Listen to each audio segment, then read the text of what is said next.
L'autospongiose est une maladie héréditaire de l'oreille qui provoque une baisse progressive de l'audition. Cette surdité, qui peut être unie ou bilatérale, est causée par un blocage des osselets de l'oreille moyenne qui ne peuvent plus transmettre correctement les vibrations sonores à l'oreille interne. La chirurgie de l'autospongiose a pour objectif de corriger ce trouble par la mise en place d'une prothèse ossiculaire.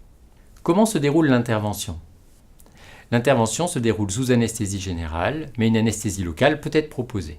Les osselets sont abordés par une incision réalisée au travers du conduit auditif externe qui ne laisse pas de cicatrice visible. Une fois la zone de blocage identifiée, une prothèse est mise en place sous le contrôle d'un microscope afin de rétablir la mobilité des osselets et d'assurer une transmission correcte des ondes sonores. Quelles sont les suites de l'intervention ? Les suites opératoires sont simples et autorisent généralement un retour au domicile le jour même.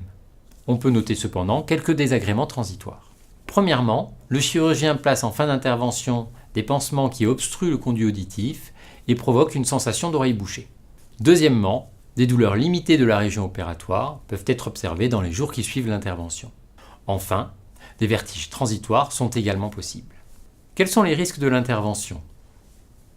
Toute intervention menée sur le corps humain, même dans des conditions optimales de compétence et de sécurité, comporte des risques d'échec ou de complications.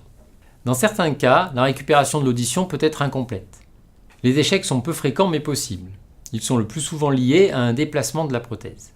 Des complications graves comme une baisse importante de l'audition, l'apparition de sifflements d'oreilles ou d'une paralysie faciale sont possibles mais restent exceptionnelles. L'autospongiose est une intervention parfaitement codifiée et désormais très bien maîtrisée. Pour une information plus détaillée, vous pouvez prendre rendez-vous avec votre chirurgien ORL et consulter le site orl-information.fr.